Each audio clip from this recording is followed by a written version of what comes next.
Alors cette vidéo s'adresse vraiment à ceux qui ont regardé le match de la première à la 95e minute de jeu, les postos. Je sais qu'il y en a qui n'ont pas la chaîne, qui ont écouté le match à la radio ou sur des lives YouTube, ou peut-être en résumé. Mais voilà, il faut vraiment avoir regardé le match ce soir pour faire ce débrief. Parce qu'il y a des joueurs qui ont été incroyables ce soir. Vous vous attendez tous à ce que je parle de la prestation de Kylian Mbappé, qui a joué 48 heures après avoir joué et marqué contre la Croatie et qui a posé ses responsabilités et a posé ses couilles ce soir en marquant ce but en première mi-temps du 1-0. Et c'est vrai qu'il a des stats assez impressionnantes en Ligue 1. Il est maintenant avec 67 buts et 23 passes décisives, un élément incontournable du Paris Saint-Germain. Ça, on le sait très bien. Voilà, on a vu Nîmes, dès le début du match, vouloir casser des jambes en mode boucher et pas en mode crocodile. On perd Paredes sur blessure, ça pose encore problème. Il devrait être forfait, notamment contre Manchester United.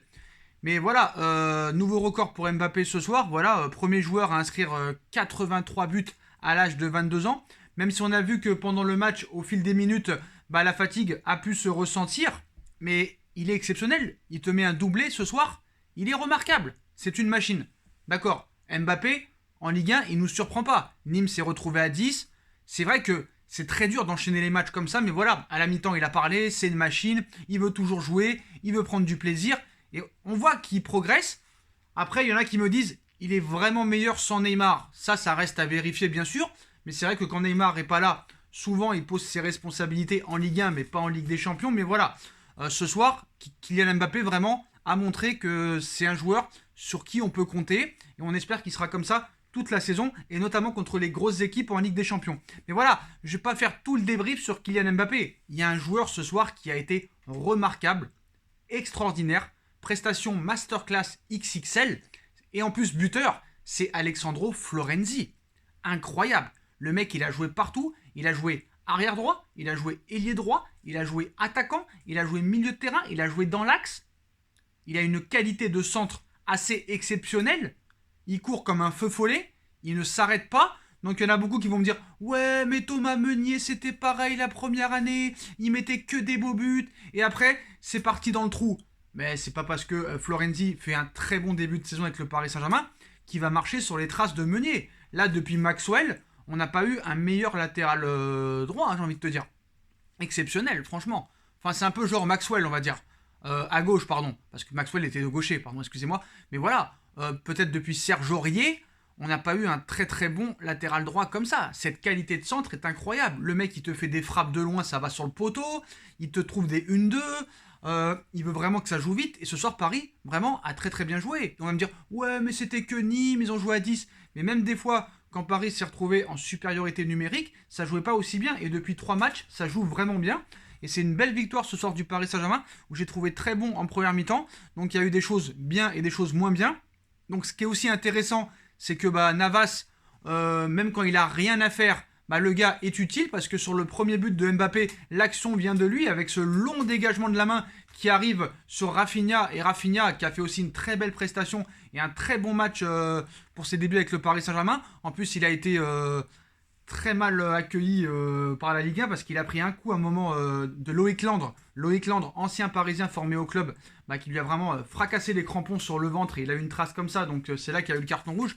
Mais voilà, très bonne prestation de Rafinha pour sa première, passeur décisif avec cette balle en profondeur donnée à Kylian Mbappé. Mais voilà, Mbappé va tellement vite que c'est assez facile de le trouver en profondeur, surtout quand tu as des espaces comme ça et que tu te retrouves à 10 contre 11. C'est du pain béni, voilà. On a vu que voilà, après il est sorti, mais voilà, moi je retiens surtout la prestation de Florenzi ce soir qui a été remarquable et qui a joué à tous les postes.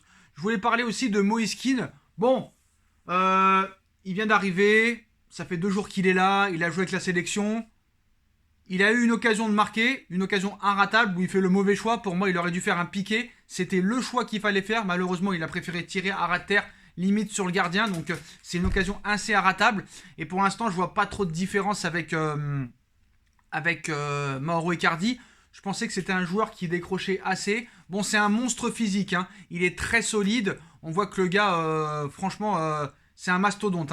Tu vois que le mec est souvent debout, il tombe pas. Mais le problème, c'est qu'il attend le ballon et il fait pas grand chose, quoi. Il fait pas grand chose, il va pas aller chercher. Ça court pas trop. Voilà. Bon, à voir. C'est son premier match. C'est vrai qu'au niveau des attaques, il n'a pas apporté grand-chose. Mais voilà, il avait la possibilité de marquer son but. Il ne l'a pas fait, ça a manqué de réalisme. Mais voilà, bon, c'est vrai qu'on va me dire, les 3 derniers buts du Paris Saint-Germain ce soir sont anecdotiques, c'est à la fin. Il fallait enfoncer le clou dès le début. On va retrouver un Kylian Mbappé épuisé contre Manchester United. C'est une possibilité. C'est une possibilité. Mais ce qu'il faut savoir, c'est que nous, on aura 24 heures de récupération en plus par rapport à Manchester United. C'est vrai qu'on va se retrouver avec beaucoup de blessés, mais on pourrait quand même retrouver Marquinhos, Neymar, André Di Maria qui va revenir aussi. Mais voilà. Pour les autres joueurs, bon, je suis un peu déçu de Moïse Kean, mais j'attends de voir quand même. J'attends de voir.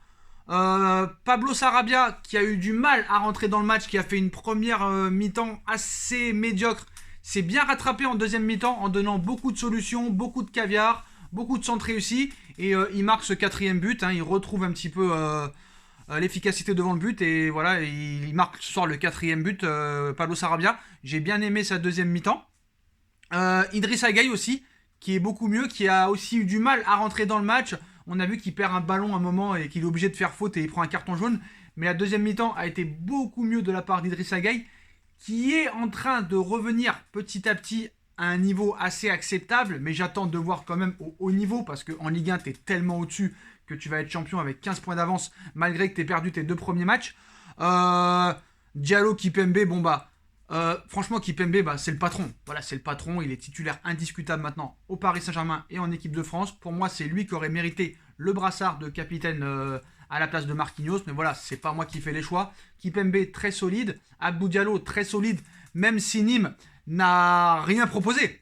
Faut dire la vérité, ils n'ont rien proposé du tout. Donc on ne peut pas vraiment juger de la prestation de Diallo ce soir, vu que Nîmes n'a rien montré. Surtout que Paris, en première mi-temps, aurait pu mener 5 ou 6-0. Baptiste René a été l'homme de la première mi-temps du côté de Nîmes en réalisant 7 arrêts. 7 arrêts. Donc Paris a eu beaucoup d'occasions, a manqué d'efficacité en première mi-temps, mais voilà, a bien fini ce match avec ses 4 buts.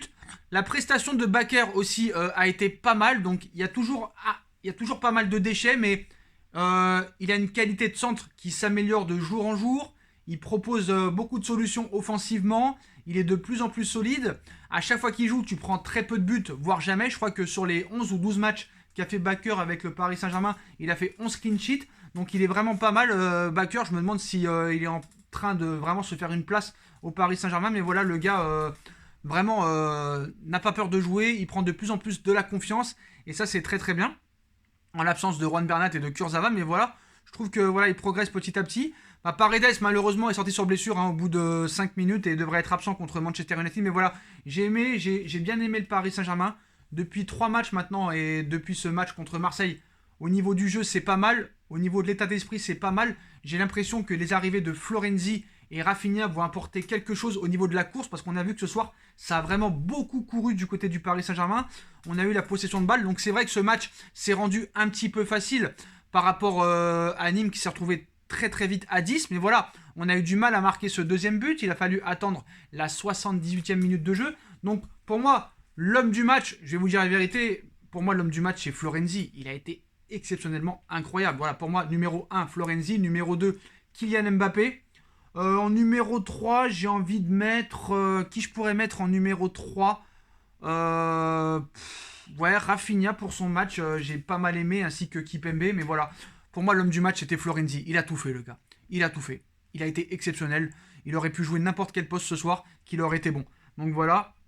Après, sur... je voudrais parler de Dagba, s'il vous plaît. Je voudrais parler de Dagba. J'ai rien contre lui, mais pour moi, Colin Dagba, n'a pas de niveau pour jouer au Paris Saint-Germain. Voilà, c'est clair et net. Voilà, j'ai rien contre lui, mais Colin Dagba n'a pas de niveau pour jouer au Paris Saint-Germain. Donc voilà les postos. Victoire du Paris Saint-Germain, 4-0. 5e victoire consécutive en Ligue 1. Sur 15 points, on en a pris 15. Donc voilà, les 2 premiers incidents du début de saison sont maintenant à oublier. Paris file vers le titre et c'est une très belle victoire qui va amener de la confiance juste avant United qui joue demain. Et voilà, Paris jouera mardi à 21h contre Manchester United. Donc dites-moi vos tops et vos flops ce soir. Dites-moi ce que vous avez pensé de la prestation de Florenzi et de Rafinha, ainsi que de Kylian Mbappé. Est-ce que pour vous, Bakker progresse de jour en jour? Et dites-moi un petit peu vos flops et vos tops et qu'est-ce que vous avez pensé du match. Et voilà les postos. Donc très belle victoire du Paris Saint-Germain ce soir. Et voilà, Paris continue son sans faute depuis 5 matchs. Voilà les postos, à très vite pour une nouvelle vidéo et vive le Paris Saint-Germain. Tchuss.